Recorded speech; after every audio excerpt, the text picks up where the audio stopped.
স্পানি মির্জাপুর শুভরাত্রিতে আপনাদের সবাইকে স্বাগত জানাচ্ছি, powered by BSB Cambridge student college. প্রিয় দর্শক, আজ আমরা কথা বলবো ঐক্য কোন পথে। দেশের সার্বিক বিরাজমান পরিস্থিতি নিয়ে নানা মনে নানা প্রশ্ন তৈরি হয়েছে। আসলে দেশে ঐক্য কিভাবে তৈরি করা যায়। প্রিয় দর্শক, আপনারা নিশ্চয়ই জানেন, প্রায় 15-16 বছরের স্বৈরাচার শাসনের পর একটা আওয়ামী সরকারের যে পতন হয়েছে, সেই পতনের পর জুলাই বিপ্লব 5ই আগস্টে পতিত প্রধানমন্ত্রী যখন দেশ ছেড়ে চলে যান, তারপরেই কিন্তু আমরা দেখেছি অন্তর্বর্তীকালীন সরকার প্রধান হিসাবে প্রফেসর ডক্টর ইউনূস দায়িত্ব গ্রহণ করেছেন। অন্তর্বর্তীকালীন সরকারের যারা বিভিন্ন উপদেষ্টার দায়িত্বে রয়েছেন, তারা তাদের নানা রকম কর্মপরিকল্পনার মাধ্যমে দেশকে এগিয়ে নিয়ে যাওয়ার চেষ্টা করছেন। কিন্তু এরপরও বেশ কয়েকটি বিষয় দাঁড়িয়ে যাচ্ছে। আমি ইরান ভাই আপনাকে দিয়ে শুরু করবি। আমাদের সাথে অতিথি হিসেবে রয়েছেন বাংলাদেশ লেবার পার্টির চেয়ারম্যান ডক্টর মোস্তাফিজুর রহমান ইরান, এবং একই সাথে রয়েছেন সিনিয়র সাংবাদিক হাসনাইন খুরশেদ। আমরা একটু পটভূমিটা বললাম, আমি ইরান ভাইকে দিয়ে শুরু করতে চাই। সেটি হচ্ছে যে অন্তর্বর্তীকালীন সরকারের প্রধান প্রফেসর ডক্টর ইউনূস কিছুদিন আগে একটি অনুষ্ঠানে বলেছেন, ঐক্যবিহীন সংস্কার এবং সংস্কারবিহীন নির্বাচন বাংলাদেশকে এগিয়ে নিতে পারে না। এটি তিনি একটি বলেছেন। আবার তিনি এটাও বলেছেন 2025 সালের শেষ নাগাদ, এবং যদি কোনো রকম ব্যত্যয় না ঘটে, বড় কোনো সংস্কার না চায় দলগুলো, তাহলে 26-এর প্রথম দিকে নির্বাচন হবে। কিন্তু এখন যে প্রশ্নটি হচ্ছে সেটা হচ্ছে সংবিধান, যারা এই কমিটিতে রয়েছেন তারা সংবিধান পুনর্লিখনের কথা বলছেন, পুনরচনার কথা বলছেন। আমি জানি না পুনর্মুদ্রণ কিনা সেটা কি বলছেন। আবার ছাত্ররা তারা কিন্তু আগামীকালকে তারা বলছেন 72-এর মুজিববাদী সংবিধানকে তারা কবর দিবেন। অন্যদিকে রাজনৈতিক দলগুলো, আপনি বা আপনারা যারা যুগপৎ আন্দোলন করেছেন, আপনারা একটা দ্রুত নির্বাচন চাচ্ছেন এই কারণের জন্য, যদি নির্বাচন দেরি হয় তাহলে আজকে যেমন সচিবালয়ে আগুন লেগেছে, দ্রব্যমূল্যের দাম বেড়ে যাচ্ছে, আইন শৃঙ্খলার পরিস্থিতি ঠিকমতো নিয়ন্ত্রণ করা যাচ্ছে না, সার্বিক পরিস্থিতি মিলিয়েই দেখা যাবে পতিত সরকারের যারা এই দেশকে ক্ষতি করার চেষ্টা করেছে তারা আবার কোনো রকম ক্ষতি করে কিনা। তো সে অবস্থার প্রেক্ষাপটে এই যে স্বল্প সময়ের মধ্যে, যদিও খুব বড় কোনো বিভাজন নয়, এখানে আমরা নানা যুক্তি পাল্টা যুক্তি, তর্ক পাল্টা তর্ক, বক্তব্য পাল্টা বক্তব্য দেখতে পাচ্ছি। তাহলে আপনি ঐক্যটা কোন পথে দেখতে পাচ্ছেন? ধন্যবাদ। ঐক্য, আমরা দেখুন, এই ফ্যাসিবাদের বিরুদ্ধে আমরা দীর্ঘ 17টা বছর লড়াই করেছি। এই লড়াইটা কিন্তু আমাদের একটা ঐক্য তৈরি হয়ে গিয়েছিল, এবং যার ধারাবাহিকতায় আমাদের এই ছাত্ররা যখন আন্দোলনে আসলো, কোটার পদ্ধতির সংস্কার নিয়ে যখন তারা আন্দোলন করলো, এটার উপরে যখন একটা পর্যায়ে গোলাগুলি হলো, বিভিন্ন ছাত্রদেরকে নিহত করার প্রশ্ন আসলো, তখন তারা বৈষম্য বিরোধী আন্দোলনের দিকে এগিয়ে গিয়েছে। আপনি জানেন যে আমরা দীর্ঘদিন যাবৎ গণতন্ত্র এবং ভোটাধিকার প্রতিষ্ঠার জন্য আন্দোলন করেছি, এবং এখানে একদিকে ছিল আওয়ামী লীগ, আর একদিকে ছিল সমস্ত গণতন্ত্রকামী শক্তি ছিল। এখানে ডানপন্থী, বামপন্থী, ইসলামপন্থী সমস্ত দলগুলোই কিন্তু, এবং জাতি গোষ্ঠী সব একাকার ছিল।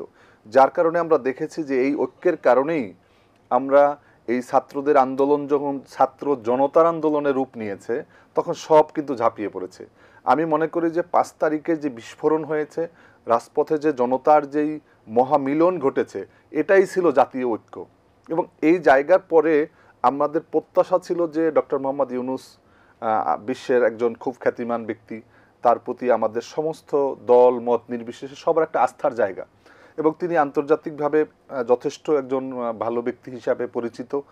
কিন্তু তিনি এই দায়িত্ব নেওয়ার পরে কিছুটা কিন্তু ছন্দপতন হয়েছে আমাদের যেই জাতীয় ঐক্যের জায়গাগুলোতে। কারণ হচ্ছে, একদিকে আমরা দেখেছি যে ডক্টর মোহাম্মদ ইউনূস বা তার যেই টিম দায়িত্ব নিয়েছে, এখানে আমরা অনেক দেখেছি ফ্যাসিবাদের দোসরদেরকে সেখানে স্থান পেতে আমরা দেখেছি। এবং বিভিন্নভাবে আপনি দেখবেন যে ব্রিগেডিয়ার সাখাওয়াত সাহেব শপথ নেওয়ার পরে তিনি আওয়ামী লীগকে নিষিদ্ধ করা হয়নি, আওয়ামী লীগের রাজনীতি করার সুযোগ রয়েছে, এরকম বিভিন্ন বক্তব্য কিন্তু দিয়েছেন। সুপ্রদীপ চাকমা, যিনি পার্বত্য চট্টগ্রাম বিষয়ক যে উপদেষ্টা, তিনি দায়িত্ব শপথ নেওয়ার পরেই স্থানীয় আওয়ামী লীগের সাথে বৈঠক করেছেন। তা আমাদের বক্তব্য হচ্ছে, এই সরকারের তো প্রধান এজেন্ডাই ছিল ফ্যাসিবাদের কবল থেকে দেশ যে গণজাগরণ সৃষ্টি হয়েছে, এই চেতনায়, যাকে আমরা 24-এর চেতনা বলি, ছাত্র গণ অভ্যুত্থানের চেতনা বলতে আমরা যে জিনিসটা বোঝাতে চাই, এই চেতনায় আমরা নতুন বাংলাদেশ গড়ব। এখানে স্থান পাওয়ার কথা ছিল যারা বিগত 17টি বছর এই গণতান্ত্রিক আন্দোলনের জন্য, মানবাধিকার প্রতিষ্ঠার জন্য, আইনের শাসন প্রতিষ্ঠার জন্য যারা কাজ করেছে, তাদের মধ্য থেকে মানুষদেরকে নিয়ে, ভালো মানুষদেরকে নিয়ে একটা অন্তর্বর্তীকালীন সরকার গঠন হবে। আমরা দেখলাম যে এই সরকারটি গঠন হয়েছে বিভিন্ন এনজিওর প্রধানদেরকে। হ্যাঁ, ডক্টর মোহাম্মদ ইউনূস তিনি বাংলাদেশের একজন প্রধান ব্যক্তি হিসেবে তিনি এনজিওর একটি জায়গাতে অবস্থান করছেন। কিন্তু এই যে আপনি স্বাস্থ্য উপদেষ্টা, স্বাস্থ্য উপদেষ্টা কিন্তু তার ব্যাংকের এমডি ছিলেন এই কি পর্যন্ত। কিন্তু বাংলাদেশের রাজনীতি বা একটা সমাজ পরিচালনা বা প্রশাসন পরিচালনার ক্ষেত্রে তিনি নন ফেজ, এবং এখন পর্যন্ত তিনি তার মন্ত্রণালয়ের যে দায়িত্ব পালন করতেছেন সেখানে লেজগোবরের অবস্থা আপনি দেখছেন সব জায়গাতে। আমরা মনে করি যে এই জাতীয় ঐক্যের জন্য আমাদেরকে ডক্টর মোহাম্মদ ইউনূস ডাকছিলেন আমাদের রাজনৈতিক দলগুলোকে। আমরা Jamaat Islami, BNP, labour party থেকে শুরু করে সমস্ত রাজনৈতিক দল, প্রায় 53টি রাজনৈতিক দল আমরা গিয়েছিলাম, এবং আমরা কিন্তু একটাই কথা যে আমরা সংস্কার চাই, আমরা নির্বাচন চাই।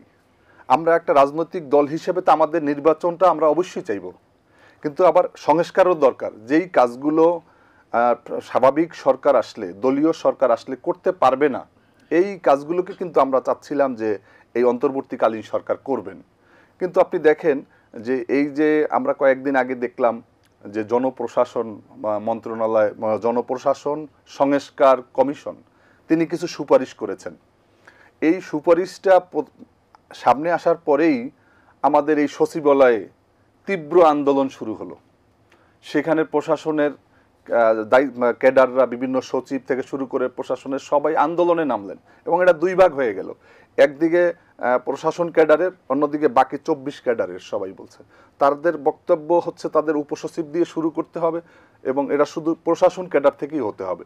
তো এই যে এখানে যেই সুপারিশটা করছে এটা সম্পূর্ণ ভায়োলেট করা হয়েছে, এবং তাদের চাকরির যে রুল, এই রুলকে চরমভাবে এটাকে কি বলে, এটাকে লঙ্ঘন করে সচিবালয়ের এই সচিবরা বা এই উচ্চ পর্যায়ের কর্মকর্তা কর্মচারীরা তারা যে বিদ্রোহ করেছে, এটার যদি আমরা শাস্তি বা এটার ব্যাপারে যদি শক্তিশালী কোনো একটা মেরুদণ্ডওয়ালা যদি সরকার হতো, তাহলে কিন্তু এই অগ্নিসংযোগের ঘটনাটা আমরা দেখতাম না।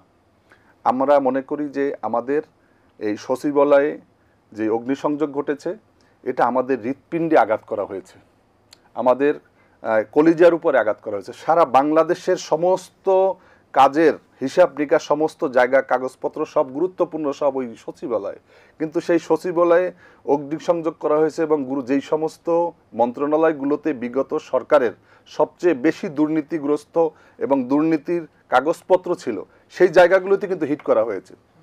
তা আমরা মনে করি যে এই যে এখন তত্ত্বাবধায়ক সরকার, অন্তর্বর্তীকালীন সরকারের উচিত যে অন্তত উপদেষ্টা পরিষদে একটা পরিবর্তন আনা, এবং সেখানে যাদের অভিজ্ঞতা রয়েছে, এবং বিএনপি, জামাত ইসলামী সহ প্রধান যে রাজনৈতিক দলগুলো আমাদের সাথে তো রেগুলারই বসেন, আমাদের মতামতটা তো গ্রহণ করে না।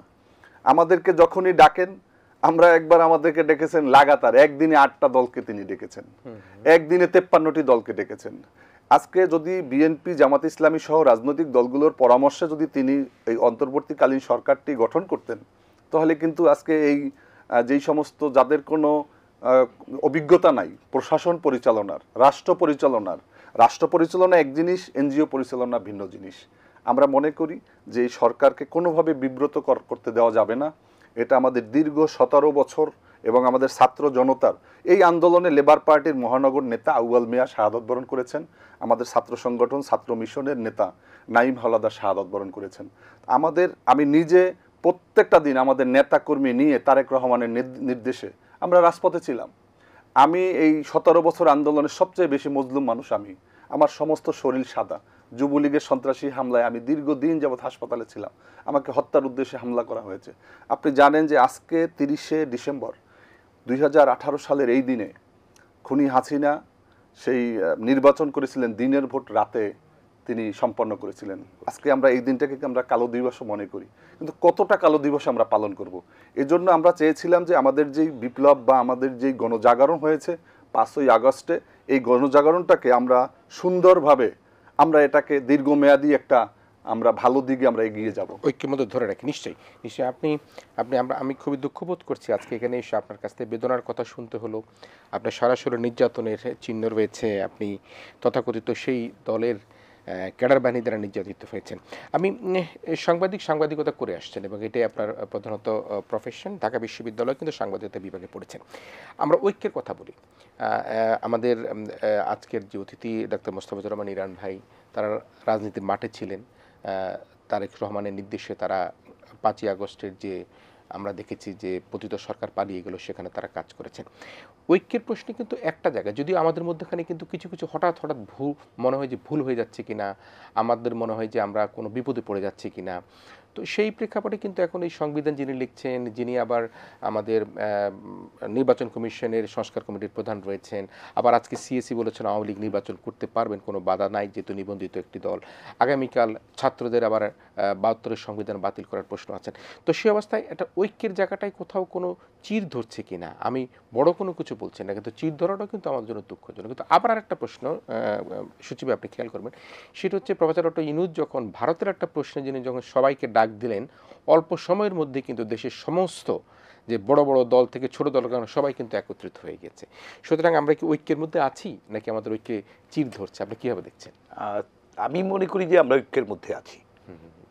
আমাদের ঐক্যের ভিত্তি হচ্ছে ৫ই আগস্ট, এবং এই ঐক্যটা হচ্ছে নির্যাতিতের ঐক্য, যারা ১৭ বছর ধরে ক্রমাগত নির্যাতনের মধ্যে ছিলেন, বৈষম্যের শিকার হয়েছেন, নানাভাবে হত্যা, গুম, খুন, রাহাজানি, হাজার ধরনের নির্যাতনের মধ্যে তাদের দিন কাটাতে হয়েছে।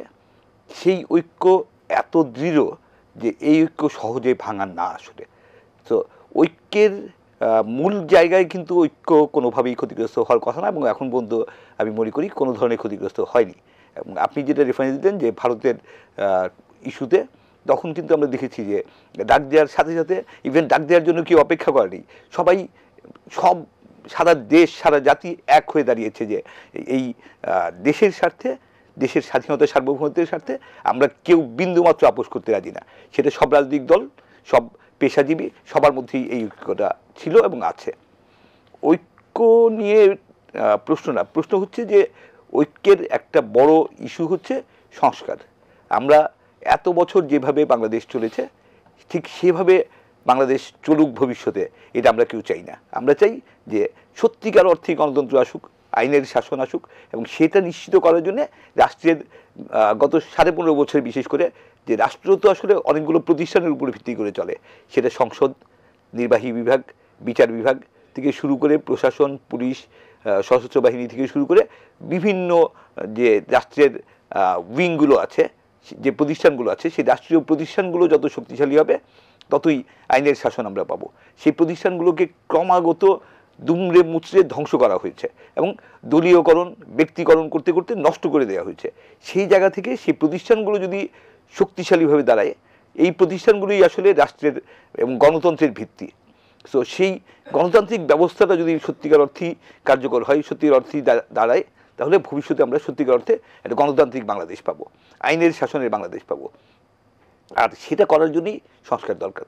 সংস্কার কীভাবে করা হবে, কোন জায়গায় করা হবে, সেই জায়গায় ভিন্ন মত আছে, বিভিন্ন রাজনৈতিক দলের বিভিন্ন রকম মত আছে, বিভিন্ন সামাজিক সংগঠনগুলোর বিভিন্ন রকম মত আছে। এই ভিন্ন মতটাই আসলে গণতন্ত্রের স্বাভাবিক, এবং এটা অস্বাভাবিক কিছু না। এই ভিন্ন মতকে ঐক্যের পরিপন্থী বা ঐক্যের বিপরীতে ভাবা, আমার মনে হয় এটা ভুল ভাবা হবে। ঐক্য কিন্তু মৌলিক প্রশ্নে ঐক্য যা ছিল তাই আছে। সুজি ভাই, এখানে কিন্তু আমরা প্রত্যেকেই কিন্তু প্রফেসর ডক্টর ইউনূসের ভক্ত, এবং তাকে শুধুমাত্র ফ্যাসিস্ট সরকারের যারা সমর্থিত রয়েছে তারা জানে না তারা কি মনে করে। আমি নিজে কিন্তু প্রফেসর ডক্টর ইউনূসকে যখন গ্রামীণ ব্যাংক থেকে তাকে উৎখাত করা হলো, সে সময় একটা ছায়া পার্লামেন্টে এমন একটা প্রোগ্রাম করেছি, সে প্রোগ্রামের কারণে আমাকে নাজায়াল হতে হয়েছে। অর্থাৎ তাকে উৎখাত করাটা ন্যায়সঙ্গত হয়নি, সেটি কিন্তু আমার পার্লামেন্টের বিতর্ককে বলেছিল। কিন্তু এখন যে বিষয়টি আপনি দেখেন, সংবিধান পুনর্লিখনের কথা বলতে গিয়ে কি কালক্ষেপণ করা হচ্ছে কিনা, আপনার এই যে ভোটারদের ১৭ বছর বয়স বলে একটা কালক্ষেপণ করা হচ্ছে কিনা, ভোটার তালিকা নতুনভাবে করতে হবে সেখানে বলে কি এই ভোটের যাত্রাটাকে কালক্ষেপণ করা হচ্ছে কিনা। আমাদের প্রফেসর ডক্টর ইউনূস কিন্তু বলেছেন ২০২৫-এর শেষ নাগাদ, এবং যদি ঐক্য সবার ঠিক না থাকে তাহলে ২৬-এর মধ্যে। তাহলে এখানে তো একটা নির্বাচনী রোডম্যাপ ঘোষণা করলে তো হয়ে যায়। এই যে কিন্তু ফাঁক, এই যে একটা মনে হচ্ছে যে কোথাও না কোথাও কিন্তু কথার মধ্যে একটা ডিপ্লোমেসি আছে নির্বাচনটাকে নিয়ে। সেটা দৃশ্য তো মনে হয়, কিন্তু একটা জায়গায় যদি আমরা আসি যে ২৫-এর শেষে অথবা ২৬-এর মধ্যভাগে প্রথমার্ধে নির্বাচনের কথা প্রফেসর ইউনূস বলেছেন। সবাই যদি ঐক্যবদ্ধ থাকে, না সবাই ঐক্যবদ্ধ, আমরা বিশ্বাস করি সবাই ঐক্যবদ্ধ থাকবে না কেন? সবাই তো আসলে মূল জায়গায় তো একই, সবাই গণতন্ত্র চাই, সবাই সুশাসন চাই। এখন বিষয়টা হচ্ছে যে, এবং বিষয়টা হচ্ছে বিচারের প্রশ্ন, যে যে ফ্যাসিস্ট সরকার আমরা দেখলাম শেখ হাসিনা থেকে শুরু করে তার সরকার, তার সরকারের দোসররা, তার সরকারের সুবিধাভোগী যারা, তাদের বিচারের প্রশ্ন। সেই বিচার কবে শেষ করা যাবে? এবং বিচার সবাই চাই আমরা। তো বিচার আদৌ একটা ইয়ে আছে যে অনেকের আকাঙ্ক্ষা আছে যে এই সরকারের আমলেই বিচার, মূল বিচারটা শেষ হোক, তারপরে আপিলের প্রক্রিয়া আলাদা, কিন্তু মূল ট্রাইব্যুনালে বিচার অ্যাটলিস্ট একটা বা একাধিক মামলার বিচার অন্তত রায় হয়ে যাক, সেটা সবাই চায় যে নির্বাচনের আগেই। এইটা একটা বিষয়। আরেকটা হচ্ছে সংস্কার। আমি এই দুটো বিষয় একটু বলতে চাই যে আমরা যে রিসেন্টলি একটা সংলাপ দেখলাম, দুদিনের যে সংলাপের কথা আপনিও বলছিলেন শুরুতে, সেখানে আইন উপদেষ্টা সাহেব কিন্তু নিজেও বলেছেন এবং ট্রাইব্যুনালের যে চিফ প্রসিকিউটর উনিও বলেছেন যে 25-এর বিজয় দিবস আমরা এই রায় ঘোষণার পরেই আমরা রায় হাতে নিয়েই আমরা বিজয় দিবস উদযাপন করতে পারবো, এটা আমরা আশা করি। সো তার মানে হচ্ছে যে আসলে 25-এর মধ্যেই, 25-এর ডিসেম্বরের আগেই আমরা এই বিচারের রায় আশা করছি। এবং এক ধরনের, যদিও বিচার তার নিজস্ব প্রক্রিয়ায় চলবে, বিচার কবে শেষ হবে সেটা আইন উপদেষ্টার বলা সঙ্গত বলে আমি মনে করি না। তারপরেও তিনি বলেছেন, আমরা সেই জায়গার সেই প্রশ্নটাকে আমরা গুরুত্ব দিতে চাই যে বিচারের যে গতি, তাতে স্বাভাবিক গতিতেই আমার মনে হয় যে স্বাভাবিক প্রক্রিয়াতেই বিচার ডিসেম্বরের আগে শেষ হয়, 25-এর ডিসেম্বরের আগে শেষ হয়ে যাবে। অ্যাটলিস্ট এক বা একাধিক মামলার বিচার সম্পন্ন হবে, রায় হয়ে যাবে, এটা আমরা আশা করছি। আর সংস্কারের যে প্রক্রিয়া, সংস্কার তো আসলে ডিসেম্বরের 31 তারিখের মধ্যে সংস্কার, মানে আগামীকালের মধ্যে সংস্কার কমিশনের রিপোর্ট দেওয়ার কথা ছিল, হয়তো আর 7 দিন কোনো কোনো ক্ষেত্রে বেশি নিতে পারে। তো সংস্কার যখন কমিশনগুলোর প্রস্তাবনা যখন চলে আসবে, তারপর এর মধ্যে ঐক্য গঠনের জন্য একটা কমিটি করা হয়েছে। সেই কমিটিতে প্রফেসর ইউনূস নিজে সেই কমিটির প্রধান, প্রফেসর আলী রিয়াজকে মানে ভাইস চেয়ারম্যান করে কমিটি করা হয়েছে। সেই কমিটি এই রিপোর্টগুলো নিয়ে রাজনৈতিক দলগুলোর সাথে, বিএনপি, জামাত সহ সব প্রধান রাজনৈতিক দল, তাদের সাথে আলোচনা করে ঐক্যে পৌঁছতে কতদিন সময় লাগতে পারে। আমি তো মনে করি এর জন্য 2 মাস 3 মাসই এনাফ। 2 মাস আলোচনা করলেই, কারণ তখন এটাই সবচেয়ে বড় অগ্রাধিকার যে সংস্কার প্রশ্নে সংস্কার কমিশনগুলোর রিপোর্টের উপর ভিত্তি করে। এবং আমরা দেখেছি, আমরা জানি যে বিএনপি প্রায় 2 বছর আগে বিএনপি তার 31 দফায় দিয়েছে। সেই 31 দফায় বিএনপি রাষ্ট্র সংস্কারের কথা বলেছে এবং অনেকগুলো বিষয় কাভার করেছে, যেই বিষয়গুলো যদি বাস্তবতায় রূপ নেয় বাংলাদেশের গণতন্ত্র এবং আইনের শাসন হবে। এবং জামাত ইসলামী তার 10 দফা সংস্কার প্রস্তাব দিয়েছে। সেই প্রস্তাবগুলো সাথে নিয়ে, কমিশনগুলোর রিপোর্টকে সাথে নিয়ে যদি আলোচনা, ব্যাপক ভিত্তিক আলোচনা হয় এবং এটাকে যদি সর্বোচ্চ অগ্রাধিকার দেওয়া হয়, আমার মনে হয় 2 মাসের মধ্যে একটা ঐক্যের জায়গায়, একটা সমঝোতার জায়গায় আসা সম্ভব। যদি ঐক্যের যে ধারাবাহিকতা, যে আন্দোলনের যে ঐক্য ছিল, 5ই আগস্টের যে ঐক্য ছিল, সেই ঐক্যের চেতনায় ফ্যাসিবাদ বিরোধী যে চেতনা, যে ঐক্য, সেই ঐক্যের চেতনাকে সমুন্নত রেখেই যদি সবাই ইতিবাচক মানসিকতা নিয়ে বসেন, মার্চ এপ্রিলের মধ্যেই আমরা একটা সংস্কারের প্রশ্নে একটা মূল একটা জায়গায় চলে আসতে পারবো। তারপরে যদি নির্বাচনী প্রক্রিয়া শুরু হয়, নির্বাচনী প্রক্রিয়া শুরু হবে, নির্বাচনের প্রচারণা সব চলবে, তো স্বাভাবিকভাবেই আমরা 25-এর ডিসেম্বরের শেষ দিকে নির্বাচন করা যেতে পারে। তো এটা কেন 26-এ যাবে সেটাই আমার কাছে ক্লিয়ার না। আমি তো মনে করি যে সংস্কার এবং বিচার সম্পন্ন করেই 25-এ নির্বাচন করা সম্ভব, এবং সেদিকে যদি আমরা সারা জাতি এগিয়ে যাই, তাতেই বাংলাদেশের জন্য সবচেয়ে ভালো হবে। এবং সেটাই আসলে আমাদের গণতন্ত্রে, শেষ পর্যন্ত গণতন্ত্রের মূল কথা হচ্ছে নির্বাচিত সরকার, নির্বাচিত সংসদ। নির্বাচিত সরকার এবং সংসদ ছাড়া গণতন্ত্র হয় না। এবং আমরা গণতান্ত্রিক বাংলাদেশ দেখতে চাই, আমরা আইনের শাসন দেখতে চাই। এবং সেটার তার মানে এটা না যে আমরা সংস্কার এবং বিচারকে প্রাধান্য দিচ্ছি না। সংস্কার এবং বিচার সম্পন্ন করেই 25-এর মধ্যে নির্বাচন করা সম্ভব। সেদিকে সবাই হাঁটবেন, এটা আমরা আশা করি। নিশ্চয়ই নিশ্চয়ই। আমি ডাক্তার মোস্তাফিজুর রহমান একটা ছোট বিরতি নিতে চাই এবং তারপরে ইরান ভাই আপনার কাছে আসবে। প্রিয় দর্শক, আমরা শুনছিলাম ঐক্য কোন পথে, এবং ঐক্যতে যাতে কোনো চির না ধরে সেখানে কিন্তু সেই আলোচনাটাই কিন্তু আমরা করছিলাম।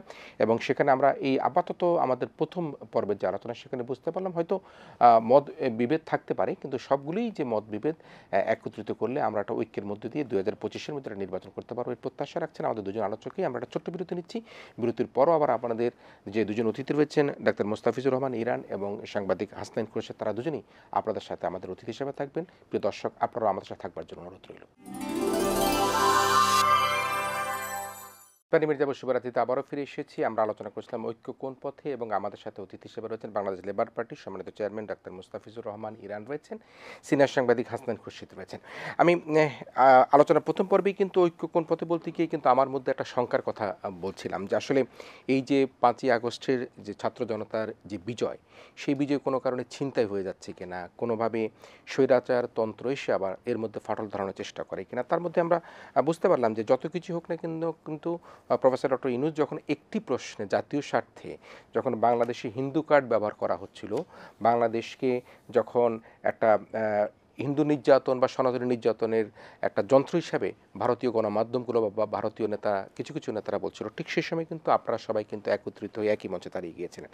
কিন্তু যে প্রশ্নটি এখন আসছে, যারা ছাত্ররা বলছেন বা অনেকে বলছেন যে এই যে গণহত্যার বিচার তা না হওয়া পর্যন্ত কিন্তু কোনোভাবেই এই নির্বাচন করার সুযোগ তারা চায় না। তো বিচার তো একটা দীর্ঘমেয়াদী প্রক্রিয়া, এবং আমাদের ডক্টর আসিফ নজরুল সাহেব বলেছেন, আজকে দেশে ফোরাম ফর বাংলাদেশ তারা দাবি করেছেন যে এই আগামী 26শে মার্চের আগে 16ই ডিসেম্বর আগে 16 ডিসেম্বরের আগে যাতে এই আমাদের সমস্ত বিচার প্রক্রিয়াগুলি শেষ হয়ে যায় বিজয় দিবসের আগে। তো এই অবস্থার প্রেক্ষাপটে আসলে যদি বিচারটা দীর্ঘায়িত হতে থাকে এবং যদি জনআকাঙ্ক্ষা থাকে এরকম যে যারা আজকে স্নাইপার দিয়ে গুলি করে শিশু থেকে আরম্ভ করে আবার বৃদ্ধ বনিতাকে হত্যা করেছে, তাদের বিচার ছাড়া নির্বাচন করতে গেলে সে নির্বাচন রক্তের উপর দাঁড়িয়ে করা হবে কিনা, আপনার বিশ্লেষণ কি? হ্যাঁ, ধন্যবাদ। দেখুন, আমরা এই বিচার প্রক্রিয়াটা তো এটা একটা চলমান প্রক্রিয়া। আমরা কি নির্দিষ্ট কয়েকজনের বিচার করব, নাকি এই 5ই আগস্ট শুধু নয়, বিগত যেই আন্দোলন সংগ্রামে যেই সমস্ত গুম খুন আয়নাঘর থেকে শুরু করে যেই অনেক বিচার, এজন্য আমি মনে করি যে একটা কমিশন করা উচিত, এবং এই কমিশন থেকে এটাকে আমরা আরও কিভাবে রেগুলার এটা একটা চলমান প্রক্রিয়া হিসেবে থাকবে। আমরা মনে করি না যে এই মানবতা বিরোধী অপরাধের মতো ওই কয়েকটা মানুষকে ঝুলিয়ে দেওয়া বা কয়েকটা মানুষকে শাস্তি দেওয়ার মধ্য দিয়ে বিচার শেষ হবে, এমনটাও সম্ভব হবে না, বা এটা করাও আমাদের আইন গর্হিত কাজ হবে। আমি মনে করি যে এই এক উপদেষ্টা বলেছেন যে বিচার শেষ করে তারপর নির্বাচন দেবেন, তা এটা তো কোনো কথা হয় না। এটা তো আপনি মনে করেন একটা চলমান প্রক্রিয়া। আপনি তো এখন পর্যন্ত শুধুমাত্র কয়েকজন মাথা কয়েকজনকে গ্রেপ্তার করেছেন। আপনি পুলিশ বাহিনী বিগত 6ই আগস্ট পর্যন্ত গুলি করে আমাদের ভাই বোনদেরকে, আমাদের ছাত্র জনতাকে হত্যা করেছে। আপনি তাদেরকেও তো কাঠগড়ায় নিয়ে আসতে হবে। তো যার কারণে এটা অনেক বড় একটা প্রসেস। এটার জন্য অনেক বছর সময় হবে। এমন আছে এটার জন্য 10-15 বছরও যদি লাগে, এই 10-15 বছর কি বাংলাদেশে কোনো নির্বাচন হবে না? তাহলে কি এখন যারা আছে তারা ক্ষমতায় থাকবে নাকি? তো এই জন্য আমি বলতে চাই যে ডক্টর মোহাম্মদ ইউনূস সাহেব উনি একটা কথা বলেছেন, খুব সুন্দর কথা বলেছেন, যে ঐক্যবিহীন সংস্কার এবং সংস্কারবিহীন নির্বাচন এগিয়ে নিতে পারবো না। খুব ভালো কথা, কিন্তু আপনার তো আজকে 5 মাস হয়ে যাচ্ছে প্রায়। এই 5 মাসের ভিতরে আপনার একটা রূপরেখা দেওয়া উচিত ছিল যে আমরা এই কাজগুলো করে তারপর আমরা নির্বাচন অনুষ্ঠানের দিকে যেতে চাই। শুধুমাত্র কয়েকটা কমিশন করা হয়েছে এবং ছাত্রলীগকে নিষিদ্ধ করা হয়েছে। এর বাইরে আপনি দৃশ্যমান কিন্তু আর কিছুই করা হয়নি। তো এখন যদি তিনি বলেন যে তিনি আরেকটা কথা বলেছেন যে 2025 সালের শেষ নাগাদ, অথবা যদি, এই যে যদিগুলোই কিন্তু আজকে কিন্তু এই ঐক্যতে যে ফাটলের যে জায়গাগুলা, এগুলো তো যদির কারণে কিন্তু হচ্ছে। সুনির্দিষ্টভাবে তিনি বললেন যে 25 অথবা 25-এর প্রথমার্ধ, মানে মার্চ, প্রথমার্ধ বলতে মার্চ বোধহয়। তো কিন্তু আমরা দেখলাম যে আকবরিয়ে তার প্রেস সচিব তিনি গিয়ে বলে ফেললেন যে 30শে জুন। তার মানে তাদের ভিতরেই কিন্তু কথাবার্তার কোনো মিল নাই। আপনি দেখবেন এক এক উপদেষ্টা সকালে একটা বলেন, দুপুরে একটা, বিকালে আর একটা। তো এই জন্য আমি মনে করি ওনাদের সমন্বয়টা দরকার, এবং জাতিকে আজকে বাংলাদেশের প্রধান স্টেক হোল্ডার হচ্ছে গিয়ে বিএনপি। বাংলা রাজনৈতিক দলগুলোর মধ্যে প্রধান দল হচ্ছে বিএনপি। আজকে বিএনপি জামাতের ভিতরে এই ভারতীয় আধিপত্যবাদী শক্তি, জানি না তাদের কোনো এখানে আসর আছে কিনা, এই দুই দলের নেতাদের ভিতরে যেভাবে কন্ট্রাডিকশন শুরু করছে। আজকে যদি এই একদিকে সরকার থেকে বলা হচ্ছে যে চাঁদাবাজির হাত বদল হয়েছে, তো চাঁদাবাজির সাথে যারা যুক্ত তাদেরকে ধরার দায়িত্ব কার? এর জন্য তো পুলিশ আছে, এর জন্য আমার আইন শৃঙ্খলা বাহিনী আছে। কয়জনকে ধরছে বিএনপির? তো শুধু বিএনপির নামে যদি আপনি বদনাম দেন, তো এগুলো তো বলা হচ্ছে, বোঝা যাবে যে বিএনপিকে আপনি কালার করার জন্য এই কথাগুলো আপনি বলতেছেন। তো আমি মনে করি যে শুধুমাত্র আমাদের এই কথাবার্তার মধ্য দিয়ে আমাদের দলগুলোর ভিতরে যদি এমন কোনো অনৈক্যের সুর যেন তৈরি না হয়। কেননা বাংলাদেশে দুই ভাগে বিভক্ত ছিল, একদিকে ছিল আওয়ামী লীগ আর একদিকে ছিল এনটি আওয়ামী লীগ। এই এনটি আওয়ামী লীগ, টোটাল এনটি আওয়ামী লীগ আমরা যারা ছিলাম, আমরা সবাই কিন্তু ঐক্যবদ্ধভাবে খুনি হাসিনাকে 5 তারিখে আমরা পালিয়ে যেতে বাধ্য করেছি। ঠিক আজকে যদি আমরা জাতীয়তাবাদী শক্তি এবং ইসলামী মূল্যবোধী বিশ্বাসী শক্তি বা ধর্মীয় মূল্যবোধী বিশ্বাসী শক্তি আমরা যদি ডিভাইডেড হয়ে যাই, তাহলে কিন্তু লাভবান হবে আওয়ামী ফ্যাসিবাদী শক্তি। তারা কিন্তু বসে নাই। শেখ হাসিনা বলছে যে তিনি চট করে ঢুকে পড়বেন। এখন তিনি চট করে হয়তো কবে ঢুকবেন, এর জন্য তিনি কবে কি করবেন, একাধিকবার আপনি দেখছেন যে নিজে কল রেকর্ড ফাঁস করেছেন পরিকল্পিতভাবে তার লোকজনের মাধ্যমে। এবং তাদের কোনো এই যে আজকে সচিবালয় থেকে শুরু করে বিভিন্ন জায়গাতে এই আওয়ামী ফ্যাসিবাদের দোসররা বিভিন্ন ধরনের কাজ করে যাচ্ছে। আপনার মনে আছে যে আনসাররা আন্দোলন করার জন্য, বিশৃঙ্খলা সৃষ্টি করার জন্য সচিবালয়ের ভিতরে ঢুকে গিয়েছিলেন। ছাত্ররা বিনা বাধায় সচিবালয়ের ভিতরে ঢুকে গিয়েছেন তাদের দাবির জন্য। আমরা দেখেছি যে 2 কলেজের মারামারি, রক্তপাত হয়েছে, সেখানে কিন্তু পুলিশের কোনো ভূমিকা আমরা দেখি নাই। আমরা দেখেছি যে তাবলিগ জামাত রক্তারক্তি শুরু হয়ে গিয়েছে। আজকে কোথাও তো কোনো নিয়ন্ত্রণ, কোথাও কোনো নাই। আজকে পুলিশ তার দায়িত্ব ঠিকমতো পালন করছে না। কিন্তু এই যে পুলিশের যে পুরো 5 তারিখ 6 তারিখ পর্যন্ত টোটাল ম্যাসাকারের সাথে প্রধানতম দায়িত্ব হচ্ছে পুলিশ। আজকে তাদের কয়জনকে আপনি গ্রেপ্তার করেছেন? বরঞ্চ আমরা দেখেছি যেই সমস্ত পুলিশেরা, এই যে সানজিদার মতো যিনি ত্রিভুজ প্রেমের অভিযোগে যে দোষী সাব্যস্ত হলো, তিনি কি করলো?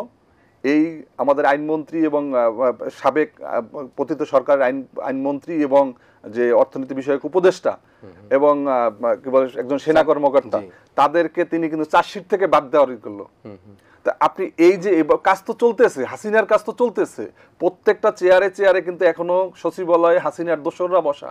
আপনি সচিবালয় থেকে যান আপনি আমাদের সর্বোচ্চ আদালতে, যেই আদালতের শুধুমাত্র বেগম খালেদা জিয়াকে রায় দেওয়ার কারণে 5 বছরের সাজা 10 বছর করার কারণে তাদেরকে প্রমোশন হয়ে গেল, কেউ আপিল বিভাগে চলে গেল, কেউ বিচারপতি হিসাবে ওত নিল, তাদেরকে তো আপনি এখন পর্যন্ত সরালেন না। যে এনায়েতুর রহিম নিজে বলেছে যে আমরা শপথবদ্ধ রাজনীতিবিদ, তারা শপথ নিয়েছে যে হাসিনার পক্ষে তারা কাজ করবে। সেই সমস্ত ফ্যাসিবাদ বিচারপতিরা এখনো কিন্তু সেই বিচারালয়ে তারা বিচার কাজ করছেন। তারা কি বিএনপি বা জাতীয়তাবাদী শক্তি বা বাংলাদেশের গণতন্ত্রকামী শক্তি বা 5ই আগস্টের যে চেতনায় আমরা যারা বিশ্বাস করি, আমরা যারা চাই যে বাংলাদেশের নতুন বাংলাদেশ হিসেবে আমরা দেখব, তাদের জন্য কি কাজ করবে তারা? তারা তো যে কোনো সময় এই সচিবালয়ের মতো বড় ধরনের অঘটন আমরা ঘটার সম্ভাবনা, আশঙ্কা প্রকাশ করছি। আমরা মনে করি যে আমাদের এই পুরো জায়গাটাকে যদি আমরা ঐক্যের জায়গায় নিয়ে আসতে চাই, তাহলে আমাদের সর্বপ্রথম আমাদের এই নির্বাচন নিয়ে যে একটা গোজামিলের কথা, আমি নির্বাচন কমিশনে গিয়েছিলাম, সেখানে শুনেছি যে আগামী 2রা মার্চ আমাদের ভোটার তালিকা খসড়া প্রণয়ন করা হবে। একটা নির্বাচনের জন্য প্রধানতম ইনস্ট্রুমেন্ট হচ্ছে ভোটার তালিকা প্রকাশ। এরপরে আপনি আসেন যে তার আরও কিছু কাজ আছে, তারপর কিছু মেটেরিয়াল কেনার প্রশ্ন আসে, এগুলোর জন্য 6 মাস যথেষ্ট। যদি সরকার আন্তরিক হয়, আগামী 6 মাসের ভিতরে একটা সুষ্ঠু গ্রহণযোগ্য একটা নির্বাচন দেওয়া সম্ভব। এখন আসেন যে সেই নির্বাচনটা কেমন নির্বাচন হবে? আমরা কি হাসিনাও তো নির্বাচন দিয়ে তারপর ক্ষমতায় গিয়েছে, 14 বলেন 18 বলেন 24 বলেন, প্রত্যেকটা নির্বাচনের মধ্য দিয়ে কিন্তু তিনি চেয়ারে বসেছেন। তিনি এমনি নির্বাচন ছাড়া বসেন নাই। তা আমরা ওই নির্বাচন চাই না। আমরা চাই যে নির্বাচনে জনগণ ভোট কেন্দ্রে গিয়ে নিজের পছন্দ মতো প্রার্থীকে ভোট দিতে পারবে। আমরা চাই যেই নির্বাচনে শত শত কোটি টাকা একজন প্রার্থীকে ব্যয় করতে হবে না। আমরা চাই যে সরকারি কর্মকর্তা কর্মচারীরা, আপনি দেখেছেন যে সাবেক সচিব সাদিক, তিনি অবসর নেওয়ার সাথে সাথে গিয়ে তিনি এমপি হয়ে গেলেন, আজকে তিনি পলাতক। তো এই যে মনে করেন অন্তত সরকারি কর্মকর্তা কর্মচারীরা তার চাকরির মেয়াদ শেষের কমপক্ষে 5 বছরের ভিতরে রাজনীতি করতে পারবে, বাট কোনো নির্বাচনে যেতে পারবে না। এই জন্য আমরা নির্বাচন কমিশনের যারা সংস্কার কমিশনে আছেন তাদের কাছে আমরা অনেকগুলো দিয়েছি। আমরা বলেছিলাম যে এই রিটার্নিং কর্মকর্তা এবং সহকারী রিটার্নিং কর্মকর্তা এটা প্রত্যেকটা উপজেলা এবং জেলা নির্বাচন অফিসারদের মাধ্যমে করলে ভালো হয়। আমরা বলেছিলাম যে নির্বাচনে যেই কারণে মানুষের টাকা খরচ, আমি 18 সালে নির্বাচন করেছি ধানের শীষ মার্কায়, আমার অনেক অভিজ্ঞতা হয়েছে। কালার পোস্টার করেছিলেন? না, কালার পোস্টার তখনও করি না, কিন্তু আপনি আশ্চর্য হবেন যে আমার পোস্টারের নিচে লিখতে হয় 10,000 কপি, কিন্তু আমাকে করতে হয়েছে 50,000 কপি। ও মানে আইন হচ্ছে 10,000 আইন আছে, ধরেন যে আমি একটা নির্দিষ্ট সংখ্যার বেশি আমি পোস্টার করতে পারবো না, কিন্তু আমি ঘোষণা দিলাম, আমি পোস্টারের গায়ে লেখা থাকবে যে আমি এত কপি করছি, কিন্তু আমার এটার অনেক গুণ বেশি করতে হয়। আমি আমার একটা থানা আমার জোটের শরিক দল তাদেরকে পোস্টার লাগানোর জন্য 3000 পোস্টার লাগানোর জন্য আমাকে 70,000 টাকা দিতে হয়েছে। তো এরকম করে তো আমার ওই নির্বাচন হয় না, দিনের ভোট রাতে হয়ে গিয়েছে। তো এই যে কোটি কোটি টাকা, তো নমিনেশন বাণিজ্যটা কেমন হয়েছিল আপনাদের সময়? আসলে দেখুন আমরা তো জোটের প্রার্থী ছিলাম, আর বিএনপি নমিনেশন বাণিজ্য করছে, এটা আমাদের চোখে পড়ে না। এবার তো বেশ বড় সুযোগ, কারণ না, যেহেতু এটা বড় বড় এটা অপোজিশনটা এই কারণে মাঠে না, নাই। আপনি দেখেছেন যে তারেক রহমান সাহেব আমার হাতে 31 দফা। আমি মনে করি যে তারেক রহমান সাহেব যে আমাদের সমস্ত দলগুলোর সাথে আলোচনার মাধ্যমে আমাদের বারবার বৈঠক হয়েছে, বারবার বিএনপি অফিসে আমরা গিয়েছি, আমাদের পরামর্শগুলো নিয়েছে, সমস্ত ডানপন্থী, বামপন্থী, ইসলামপন্থী, সমাজতন্ত্রী সবার মতামতের ভিত্তিতে আমি এটার নাম দিচ্ছি এটা ম্যাগনা কার্টা। এই ম্যাগনা কার্টা আজকে যারা সংস্কারের কথা বলেন বা এই যে বিভিন্ন কমিশন হয়েছে, আমার বিশ্বাস যে এই বিএনপি এবং তারেক রহমান প্রণীত এবং আমাদের সবার যে সমর্থনে যে 31 দফা, এটা যদি কার্যকর হয় তাহলে এই সংস্কার কমিশনগুলোর ম্যাক্সিমাম কিন্তু এগুলো কিন্তু হয়ে যাবে। জি, যে আমি আসলে আপনার কাছে অনেক বিশ্লেষণ রয়েছে, একটা জায়গায় তুলে রাখলাম নমিনেশন বাণিজ্য। যদি একতরফা মাঠে আমরা দেখতে পাচ্ছি যে ফ্যাসিস্ট তারা যেহেতু নাই, কতখানি হবে সেটি শুনবো আপনার কাছ থেকে। আমি সুচির ভাই আপনার কাছে একটু আসি।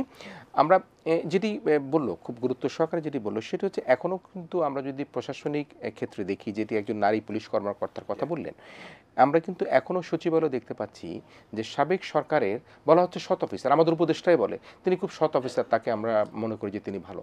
এখন সৎ অফিসার তার মাথার মস্তিষ্কের মধ্যে রয়েছে, কিন্তু সেই সরকারের নানা রকমভাবে নানা রকম ফর্মুলা তার মাথায় রয়েছে। আমরা কিন্তু দেখিনি যে এখনও পর্যন্ত যে অনেক সচিব 1.5 মাস 2 মাস আছে, চাকরি আছে, তাদেরকে কিন্তু পুনঃস্থাপন করা বা পুলিশ প্রশাসনে ভীষণ বড়ভাবে একটা রদ বদল তৈরি করা, নতুন পুলিশ নিয়োগ দেওয়া। অন্যদিকে যদি আমরা দেখি বিচার বিভাগের কথা ধরি, আমরা যদি ধরি যে গত সময়ে যে বিডিআর হত্যাকাণ্ড হয়েছে, যে শাপলা চত্বরের যে হত্যাকাণ্ড হয়েছে, গত 15-16 বছর, যেটা ইরান ভাই যেটি বললেন যে যদি এই জুলাই হত্যাকাণ্ডের বিচার তো নিশ্চয়ই আমরা দাবি করছি, কিন্তু এই যে 15-16 বছরে যে মানুষগুলি গুম খুন হত্যার শিকার হলো, সেগুলি কী হবে? সব মিলিয়ে এই যে প্রশাসনিক যে কাঠামো, সেই কাঠামোটার মধ্যে এখনও মনে হয় যে বিগত সরকারের লোকজন সেখানে কোনো না কোনোভাবে ষড়যন্ত্র করছে। আপনার বিশ্লেষণ কি? শুধু প্রশাসনে না, সব ক্ষেত্রেই আপনি মিডিয়া বলেন, পুলিশ বলেন, প্রত্যেকটা ক্ষেত্রেই বিগত সরকারের লোকজন খুব দাপটের সাথে, ব্যবসা বাণিজ্য বলেন, প্রত্যেকটা ক্ষেত্রে বিগত সরকারের এই স্বৈরাচারী ফ্যাসিস্ট শেখ হাসিনার তার সমর্থিত বা তার দোসর যারা, তারা খুব শক্ত অবস্থানে বসে আছে। সেই কাঠামোটা কিন্তু এখন পর্যন্ত ভাঙা হয়নি, প্রায় 5 মাস হয়ে যাচ্ছে, এখন পর্যন্ত সেই মৌলিক পরিবর্তন যেটা দরকার ছিল, যে ফ্যাসিজমের দোসরদের হাত থেকে সব অঙ্গনকে বের করে নিয়ে আসা এবং গণতান্ত্রিক একটা কাঠামোয় গণতন্ত্র মনার লোকজনদের দিয়ে একটা প্রপার কাঠামো গড়ে তোলা, সেই জায়গাটা কিন্তু হয়নি। সো এই কারণেই ষড়যন্ত্রের সুযোগটা অনেক বেশি থেকে যাচ্ছে।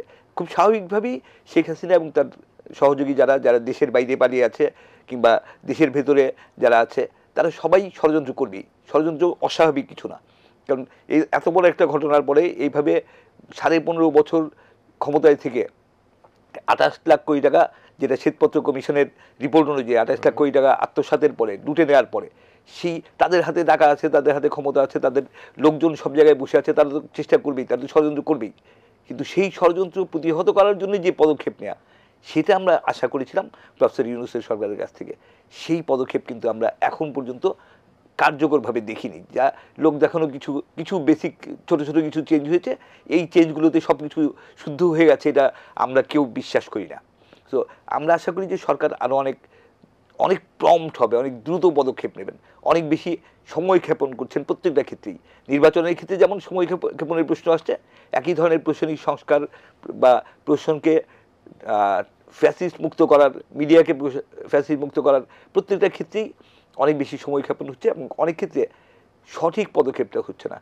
প্রক্রিয়াটা হয়তো চেষ্টাটা হচ্ছে, প্রক্রিয়াটা ভুল হচ্ছে, সেটা আমরা বিভিন্ন এলেই দেখছি যে প্রক্রিয়াটা প্রপার হচ্ছে না, যে কারণে বারবার সরকারকে একটা সিদ্ধান্ত নিয়ে সেই সিদ্ধান্ত আবার পরিবর্তন করতে হচ্ছে। সো এই ধরনের বিষয়গুলো আমরা আশা করি না। আমরা আশা করি যে একদমই গণতান্ত্রিক বাংলাদেশ গড়ার জন্য যা প্রয়োজন, সেটা খুব দৃঢ়তার সাথে, খুব স্বল্প সময়ের মধ্যে সরকার নেবে এবং কার্যকর করবে, এছাড়া সামনে এগোনো যাবে না। নিশ্চয়ই দর্শক, আমরা আর একটা ছোট্ট বিরতি দিতে যাচ্ছি। আমাদের আলোচনা বিশেষ হলো ঐক্য কোন পথে। আমি এই পর্যায়ে এসে আমি মনে করি ঐক্য হয়তো সঠিক পথে। আমরা শুনবো একেবারে শেষের আলোচনায় ঐক্য কোন পথে, তবে এটুকু বুঝতে চাই সেটা হচ্ছে ঐক্য যাতে সঠিক পথে থাকে। আমরা একটা বিরতি নিচ্ছি, বিরতির পর আবার ফিরে আসবো। আমাদের প্রিয় অতিথি বাংলাদেশ লেবার পার্টির সম্মানিত চেয়ারম্যান ডাক্তার মুস্তাফিজুর রহমান ইরান এবং সিনিয়র সাংবাদিক হাসনাইন খুরশিদ ভাইকে নিয়ে। আপনারা আমাদের সাথে থাকবার জন্য অনুরোধ রইল। স্প্যানি মির্জা বিশ্বভারতীতে আপনাদের সবাইকে আবারও স্বাগত জানাচ্ছি। কথা বলছিলাম বাংলাদেশ লেবার পার্টির সম্মানিত চেয়ারম্যান ডাক্তার মুস্তাফিজুর রহমান এবং সিনিয়র সাংবাদিক হাসনাইন খুরশিদের সাথে। আমরা একটু মাঝে মাঝে হতাশ হয়ে যাই, আবার মাঝে মাঝে আমরা জেগে উঠি, এবং আমার কাছে মনে হয়েছে যে ঐক্য কোন পথে যে শিরোনামটি, সেই শিরোনামটি চেঞ্জ করে আমরা বলতে চাই ঐক্য সঠিক পথে। তো মুস্তাফিজ ভাই, একেবারে শেষ মুহূর্তের আলোচনায় এসে আমি একটা বিষয় বেশ গত 2-3 থেকে লক্ষ্য করতে পারছি, এখানে কি কোনো ষড়যন্ত্রকারীরা ষড়যন্ত্র করছে কিনা। বাংলাদেশের প্রধান যে দুটি বৃহৎ দল, যদি আমরা জাতীয়তাবাদী দল বিএনপির কথা ধরি এবং জামাত ইসলামের কথা ধরি, যেরকম আমরা দেখেছি যে আমাদের তাবলিগ জামাতের মধ্যে দুইটা পক্ষ তৈরি করে দিয়ে একটা শক্তি সেখানে হত্যাযজ্ঞ পর্যন্ত চালানো হয়েছিল। আজকে কিন্তু দুই পক্ষই বলছে আমরা একসাথে মিলিত হয়ে ইসলাম রক্ষা করতে চাই, কিন্তু যা ঘটা তো ঘটেই গেল। তো এই যে জামাতে ইসলাম এবং আমাদের জাতীয়তাবাদী দল বিএনপির কথা বলেন, এর মধ্যে ফাটল ধরার কি কোনো অপচেষ্টা, কোনো শক্তি করছে কিনা? দেখুন, যেখানে একজন ইমানদার থাকে সেখানে কিন্তু শয়তান বারবার আনাগোনা থাকে, এবং শয়তানের কাজই হচ্ছে গিয়া ওই ইমানদার বান্দাকে বারবার ভুল পথে পরিচালিত করা। তো বাংলাদেশের ইতিহাসে জাতীয়তাবাদী শক্তি এবং ইসলামী মূল্যবোধে বিশ্বাসী শক্তির ইতিহাসটা তো অনেক লম্বা। আপনি দেখবেন যে মুক্তিযুদ্ধের পরে হোসাইন মোহাম্মদ এরশাদ সব সময়ই টিস্যু পেপারের মতো আওয়ামী ফ্যাসিবাদের দ্বারা ব্যবহৃত হয়েছে বা তিনি ব্যবহার হয়েছেন, এবং সব সময় এই আওয়ামী লীগের ক্ষমতায় যাওয়ার সিঁড়ি হিসাবে হোসাইন মোহাম্মদ এরশাদ সাহেবকে কিন্তু ব্যবহার করেছেন। আর অন্যদিকে যদি আমরা দেখি যে জাতীয়তাবাদী শক্তি এবং ইসলামী শক্তির যে মিলনটা, এটা হচ্ছে যে হোসেন মোহাম্মদ এরশাদের পতনের পরে 1991 সালে যে পার্লামেন্ট গঠন হয়, সেখানেও দেখবেন যে এই জাতীয়তাবাদী এবং ইসলামপন্থীদের কিন্তু সুন্দর একটা মিলের কারণে আমরা কিন্তু সেদিন এই আওয়ামী লীগের কোট সেলাই করা ছিল, তারা কে কোন মন্ত্রণালয় নেবে তাও কিন্তু ভাগ করা ছিল। এই এরশাদ সাহেবকে পতনের মধ্য দিয়ে তারা ভেবেই নিয়েছিল যে আমরা ক্ষমতায় আসতেছি আওয়ামী লীগ, কিন্তু জনগণের ভোটের কাছে এবং এই দুইটা শক্তির ইন্টারনাল একটা বলবো, ইন্টারনাল ঐক্য বলবো আমি, এই কারণে কিন্তু 91 সালে আমরা ক্ষমতায় গিয়েছিলাম। পরবর্তী সালে আমরা দেখেছি আবার 96 সালে আমরা ভুল পথে আমরা যখন পরিচালিত হয়েছি, জামাত ইসলামী সহ জাতীয় পার্টি যখন আলাদাভাবে আওয়ামী লীগের নেতৃত্বে সেই কেয়ারটেকার আন্দোলন করেছে, বিএনপি তখন কিন্তু তারপরে 116টা আসন পেয়েছিল বিএনপি। তো এই আমরা কিন্তু 96-তে এই কারণে ক্ষমতায় যেতে পারিনি আমরা। আবার 2001 সালে আপনি আসেন, ঐতিহাসিক বিপ্লব হয়েছিল, ভোট বিপ্লব হয়েছিল, এবং যার মধ্য দিয়ে বিএনপি জামাত সহ জাতীয়তাবাদী শক্তি আবার ক্ষমতায়ন হয়েছে। আবার সেই 2001 থেকে 6 সাল পর্যন্ত আমরা ঐক্যবদ্ধ ছিলাম। এরপরে আবার দেখা গেছে যে লগি বইটার হত্যার মধ্য দিয়ে গণতন্ত্রকে ভিন্ন পথে পরিচালিত করা হয়েছে। আমরা ওই যে গহ্বরের ভিতরে ঢুকে গেছি, আমরা কিন্তু সেখান থেকে এই 5ই অগস্টের এর ভিতরে কিন্তু আমরা 17টি বছর মঈনুদ্দিন ফখরুদ্দিন থেকে শুরু করে আওয়ামী ফ্যাসিবাদের কারণে আমরা সেই গণতান্ত্রিক জায়গাতে কিন্তু আমরা আসতে পারি না। আমরা নির্বাচনে আমাদের ক্ষমতায় যাওয়ার অবস্থা তৈরি হয় নাই। হোসাইন মোহাম্মদ এরশাদ একটা বিরল প্রজাতির একটা বিরোধী দল হয়েছে, কতক্ষণ বিরোধী দল সরকারি দল একই সাথে হয়েছেন। ভারতের ইশারায় তিনি একবার তিনি দেখেছেন যে মাথায় পিস্তল ধরেছিলেন। ভারতের পররাষ্ট্র সচিব সুজাতা সিং বলেছিলেন যে আপনি যদি নির্বাচনে না যান তাহলে বিএনপি জামাত ক্ষমতায় যাবে। এরপরে দেখলাম সেই একই কাজ এই জিএম কাদেররাও করেছে। জিএম কাদের নাকি বলেছে যে 5 তারিখের জন্য তিনি নামাজ পড়ে দোয়া করেছেন। তো উনি তো এই 2024 সালের যে নির্বাচন হলো, সেই যে নির্বাচন আমরা বয়কট করেছি সমস্ত রাজনৈতিক দল, তো উনি কেন পদত্যাগ করলেন না? ওনার সংসদ থেকে পদত্যাগ করতেন, ওনারা তো বুঝতে পারছেন দোয়া কালাম পড়ছেন, তা পদত্যাগ কেন করলেন না? তার মানে এগুলো হচ্ছে চিহ্নিত দোষর। আজকে আওয়ামী লীগের পাশাপাশি জাতীয় পার্টিকেও বিচারের আওতায় আনা উচিত। তো আমি মনে করি যে এই যে আমাদের জামাতের যে এই যে ঐতিহাসিক ঐক্যটার কথা আমি বলতেছিলাম, যে এই যে ঐক্যটার যদি ফাটল ধরানোর জন্য কেউ কেউ হয়তো ভিন্নভাবে অপচেষ্টা করছে। আমি যুগপৎ আন্দোলনের একজন শরিক। আমি মনে করি বিএনপি এবং জাতীয় জামাত ইসলামী আমাদের এই বর্তমান যেই সংস্কার বলেন, নির্বাচন বলেন, এটাকে আমাদের সঠিক রাস্তায় নিয়ে আসার জন্য আমাদের এই দল দুইটির ঐক্য খুবই জরুরি। এবং এর ভিতরে যদি কেউ কোনো বিভ্রান্তিমূলক কেউ কোনো কথা বলে থাকেন, এটা হোক জামাতের পক্ষ থেকে হোক বিএনপির পক্ষ থেকে, আমি মনে করি যেটা যারা দলের যারা মূল দায়িত্বে যারা আছেন তাদের উচিত অতি দ্রুত এই বিষয়টাকে সুরাহা করা, এবং এদের নিজেদের মধ্যেও বৈঠক হওয়া উচিত, যেই বৈঠকের কথা কেউ জানবে না। কারণ আমরা যদি ডিভাইডেড হয়ে যাই, আমাদের প্রধান শক্তি ফ্যাসিবাদী শক্তির প্রধান কাজই হচ্ছে, আপনি জানেন যে এখানে এখানে বিভিন্ন মিশন নিয়ে বিভিন্ন পর্যায়ে তারা লোক সেট করে রেখেছে। তারা আমাদের মধ্যেও কাউকে কিভাবে ব্যবহার করবে আমরা হয়তো জানি না, কিন্তু আমাদের হয়তো এর মধ্যে দিয়ে একটা ভুল হয়ে যাবে, আমাদের ভিতর থেকে এমন একটা তিক্ততা তৈরি হবে যার কারণে কিন্তু ফ্যাসিবাদ আবার সেই সুযোগটা সুযোগ নিয়ে নেবে। জি ভাই, আমি আর প্রশ্নই গেলাম না, আপনার বিশ্লেষণ যদি করেন আপনি। না, আমি একটা জিনিস বলতে চাই, সেটা হচ্ছে যে এই 15.5 বছরের দুঃশাসনের পরে যেভাবে শেখ হাসিনাকে পালিয়ে যেতে হয়েছে দেশ ছেড়ে, সেটা কেন হয়েছে? সাধারণ মানুষ রাস্তায় নেমেছিল বলে। শুধুমাত্র ছাত্ররা নেতৃত্ব দিয়েছে, রাজনৈতিক দলগুলো বিএনপি জামাত 15.5 বছর ধরে নির্যাতিত হতে হতে এই আওয়ামী লীগের পতনের পটভূমি তৈরি করেছে, এবং শেষ পর্যন্ত যখন বৈষম্য বিরোধী ছাত্র আন্দোলন তীব্র হলো, সেই তীব্র আন্দোলনে সবগুলো রাজনৈতিক দল, বিএনপি জামাত থেকে শুরু করে অন্য সবগুলো রাজনৈতিক দল কিন্তু মাঠে ছিল এবং সবাই জীবন দিয়েছে। তাদের সাথে সাধারণ মানুষ নেমে এসছে, প্রচুর নারী, স্কুল কলেজের শিক্ষার্থী সবাই রাস্তায় নেমে এসছে। সবাই একটা বিশ্বাস নিয়ে এসছে যে শেখ হাসিনার পতনের ভেতর দিয়ে আমরা সত্যিকার অর্থে গণতন্ত্র পাবো। এবং এই বিশ্বাসটা কাদের উপরে? এই বিশ্বাসটা রাজনৈতিক দলগুলোর উপরে, শিক্ষার্থীদের উপরে, যে এই যে শক্তি যারা আন্দোলন করছে তারা আমাদের অসাধারণ একটা গণতান্ত্রিক, সত্যিকার অর্থে একটা গণতান্ত্রিক পরিবেশ দেবে। সাধারণ মানুষের এই বিশ্বাসের সাথে কোনো ধরনের বেইমানি যেন কখনোই রাজনৈতিক দলগুলো, শিক্ষার্থীরা কেউ না করেন, কারণ তাদের বিভেদ মানুষকে আশাহত করবে। মানুষ যে বিশ্বাস নিয়ে, সাধারণ অনেক মানুষ রক্ত দিয়েছে, জীবন দিয়েছে, তারা যে বিশ্বাস নিয়ে রক্ত দিয়েছে, তারা যে বিশ্বাস রেখেছে সাধারণ রাজনৈতিক দলগুলোর উপর, সেই বিশ্বাসের কোনো রকম বিশ্বাস ভঙ্গ যাতে না হয়, এটা আমরা রাজনৈতিক দলগুলোর কাছে খুব বিনীতভাবে অনুরোধ করছি। সাধারণ নাগরিক, বিশেষ করে আওয়ামী লীগ, বিশেষ করে বিএনপি এবং জামাত যেহেতু বড় দল, তাদের কাছে এই প্রত্যাশাটা বেশি। আমরা বারবার একটা কথা শুনছি যে মামলা বাণিজ্য হচ্ছে, আমরা শুনছি দখল হচ্ছে, দখলবাজি হচ্ছে, চাঁদাবাজি হচ্ছে। এই কাজগুলো একদম হচ্ছে না, জানা না হলে বিএনপি কেন তার সহস্রাধিক নেতাকে বহিষ্কার কিংবা পদ স্থগিত করা কিংবা অন্যান্য এতগুলো ব্যবস্থা নিলেন?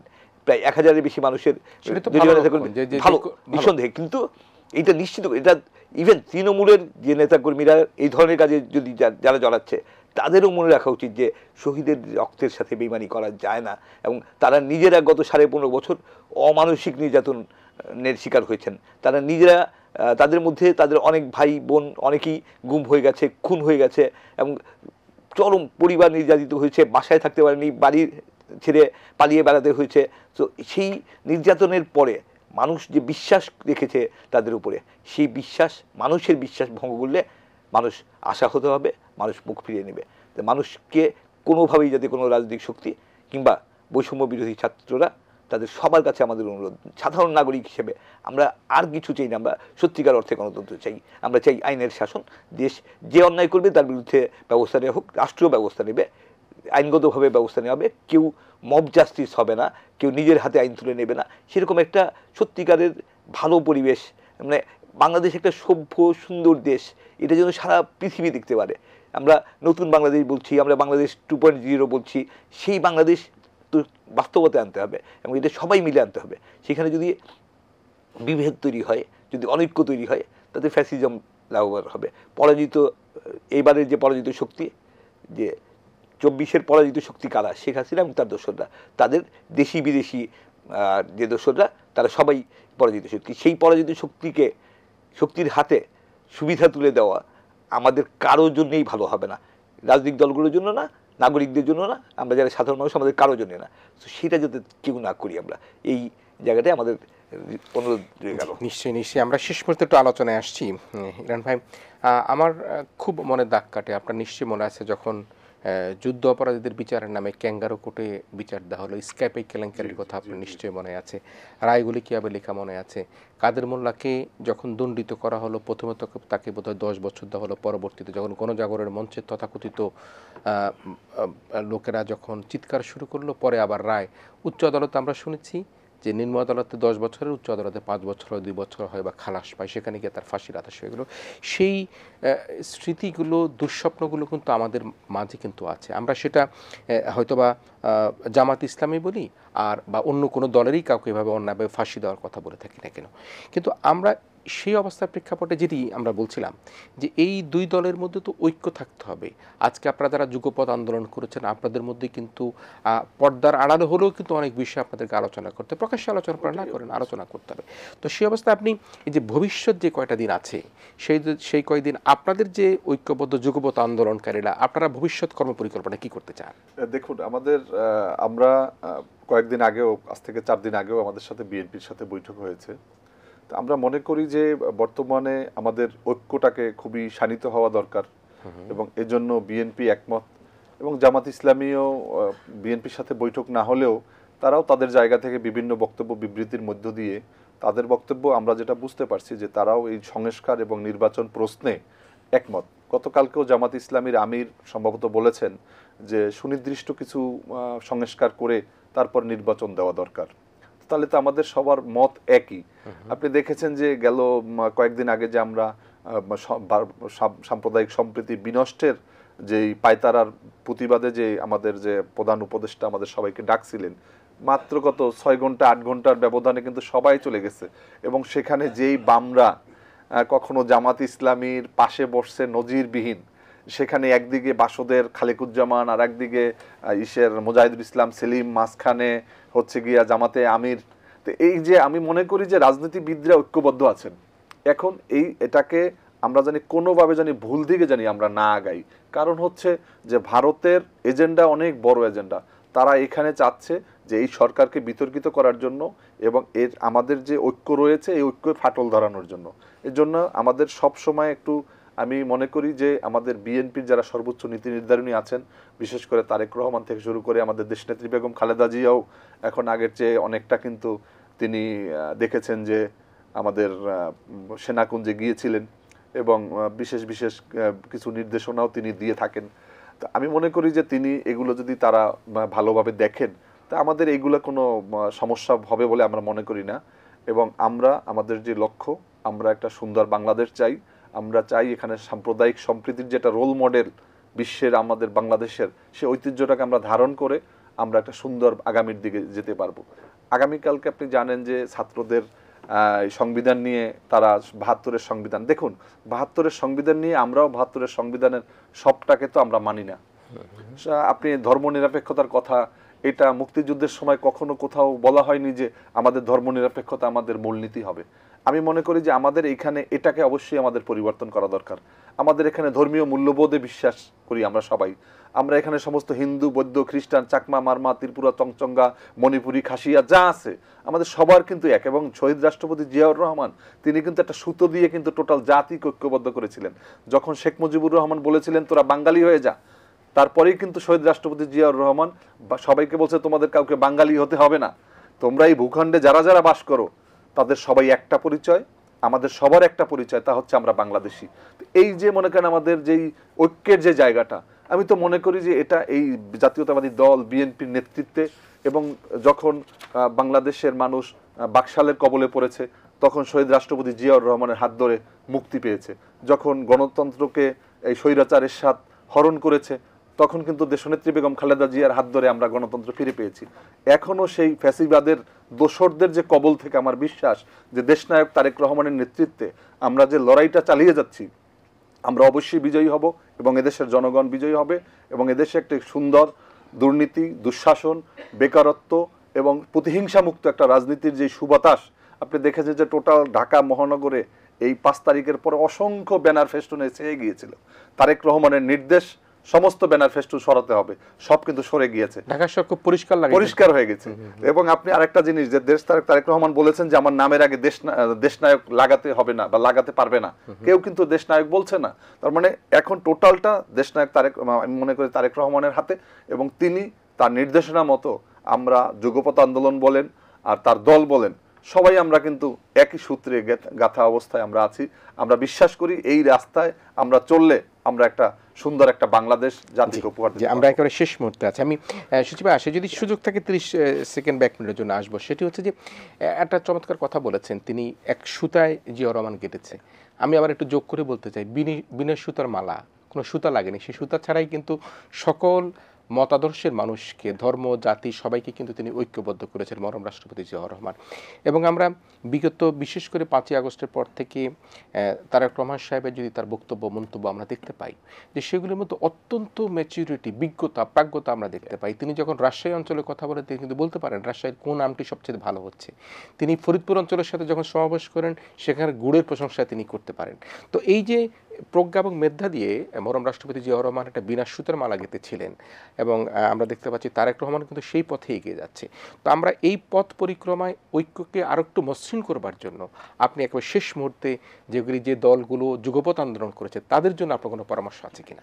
আমি শহীদ জিয়াউর রহমান সাহেবের কথা হচ্ছিল, শহীদ প্রেসিডেন্ট জিয়াউর রহমান বারবারই আসলে বাংলাদেশের মানুষকে রক্ষা করেছেন। উনি যখন সারা জাতি বিভ্রান্ত সেরকম একটা সময়ে উনি মুক্তিযুদ্ধের ঘোষণা দিয়েছিলেন 71-এ, এবং তারপর যখন 75-এর পরে সারা দেশ একটা অস্থির বিভ্রান্তিকর পরিস্থিতি, সারা জাতি বিভ্রান্ত, সেই সময় উনি সারা জাতিকে ঐক্যবদ্ধ করেছেন। উনি বাংলাদেশি জাতীয়তাবাদের যে ঘোষণা দিয়েছেন সেটা দিয়েই আসলে জাতীয় ঐক্য তৈরি করেছিলেন। সো তার পুত্র বেগম খালেদা জিয়া আর পুত্র জনাব তারেক রহমান সাহেব এখন আসলে খুব বাস্তবতা হচ্ছে যে বাংলাদেশের বিদ্যমান বাস্তবতায় বিএনপি শুধু বড় দলই না, বিএনপি এত বড় দল এবং অন্য দলগুলোর সাথে বিএনপির পার্থক্য এত বেশি যে এটা খুব স্বাভাবিকভাবেই সবাই, আমরা জানি যে সামনে স্বচ্ছ সুন্দর একটা নির্বাচন হলে বিএনপি ক্ষমতায় আসার কথা। সেই জায়গায় বিএনপির নেতৃত্বে জনাব তারেক রহমান সাহেব, সো তারেক রহমান সাহেবের কাছে মানুষের প্রত্যাশা অনেক বেশি। কারণ এই যে গত আন্দোলনের এবং গত 15.5 বছরের যে হত্যা নির্যাতনের পর একটা গণতান্ত্রিক বাংলাদেশ তৈরি হবে, একটা সুস্থ সুন্দর বাংলাদেশ তৈরি হবে, সেই বাংলাদেশ কে করবেন? বিএনপি স্বাভাবিকভাবেই, এটা খুব স্বাভাবিক যে বিএনপি নির্বাচনে জিতে বিএনপি সরকার গঠন করবে। বিএনপি যদিও বলছে যে আন্দোলনের সহযোদ্ধা যারা ছিলেন তাদের সাথে নিয়ে একটা জাতীয় সরকারের মতন একটা আন্দোলনকারী সব দলকে সাথে নিয়ে একটা সরকার করবে, একটা হ্যাঁ সেরকম একটা সরকার গঠন করবেন। এবং সেই জায়গাটায় তারেক রহমান সাহেবই কিন্তু নেতৃত্ব দেবেন, বা উনি এই পুরো আন্দোলনে পুরো প্রক্রিয়ায় তিনি নেতৃত্ব দিয়ে এসেছিলেন। তার কাছে মানুষের এখন অনেক বেশি আশা, এবং সেই আশার প্রতিফলন আমরা দেখছি তার বিভিন্ন কথায়, তার বিভিন্ন কাজে, যে তিনি তার দলের নেতাদের বিরুদ্ধে ব্যবস্থা নিচ্ছেন। তিনি সংস্কারের যে প্রস্তাবনা 31 দফা যেটা দিয়েছেন সেটা আরো 2 বছর আগে দিয়েছেন, আজকে না। আমি 5ই আগস্টের পরে কথাটাই আমি আসলে একটু ভিন্নমত করি, কারণ আমরা দেখছি যে 31 দফা দেওয়া হয়েছে আরো 2 বছর আগে। গত 2 বছর ধরেই বিএনপি আসলে এই বিএনপি এবং তার সহযোদ্ধা যারা, তার সমমনা দলগুলো, তার ইয়েরা, তো ইরান ভাইরা সহ যারা তার একসাথে কাজ করছেন, তারা কিন্তু 31 দফা নিয়ে কাজ করছেন গত 2 বছরের বেশি সময় ধরে, এবং তারা বারবার বলছেন যে আমরা ক্ষমতায় গেলে এই 31 দফা বাস্তবায়ন করব। সো সেইটা এই পর্যন্ত আমরা কিন্তু খুব ইতিবাচকভাবে দেখছি, কিন্তু বাস্তবতা হচ্ছে যে বিএনপির লিগেসি যদি দেখি, অতীতে বিএনপির ব্যর্থতা ছিল, ভুল ছিল, মানে ছিল না তা না, এটা যদি অস্বীকার করা হয়, বিএনপি যদি অস্বীকার করে তাহলে ভুল করবে, বরং ভুলটা সংশোধন করে সামনে এগোনোর জায়গায় বিএনপির দরকার হচ্ছে মানুষের মধ্যে সেই আস্থাটা তৈরি করা যে বিএনপি যা বলছে বিএনপি ক্ষমতায় আসলে সেটা করবে। সেই আস্থাটা তৈরি করার জন্য আরো অনেক বেশি মানুষের কাছে যাওয়া উচিত, এবং বিএনপির একজনও যাতে মামলা বাণিজ্য, গ্রেফতার, আপনার দখলবাজি, চাঁদাবাজি, এই ধরনের কোনো কাজে যদি আমরা সেটা প্রত্যাশা করতে চাই না, আমরা আশা করি। একেবারে 30 সেকেন্ডে শেষ করতে চাই, কোনো বিশেষ মন্তব্য আছে কিনা? দেখুন, আমরা ওই যে দেখেছি যে কমিশন, জনপ্রশাসন কমিশন, তারা দীর্ঘ আন্দোলন সংগ্রামের একটা জায়গা 35 বছর করতে হবে চাকরির মেয়াদ, এটা নিয়ে আমার একটা অভিজ্ঞতা আমি বলে শেষ করব।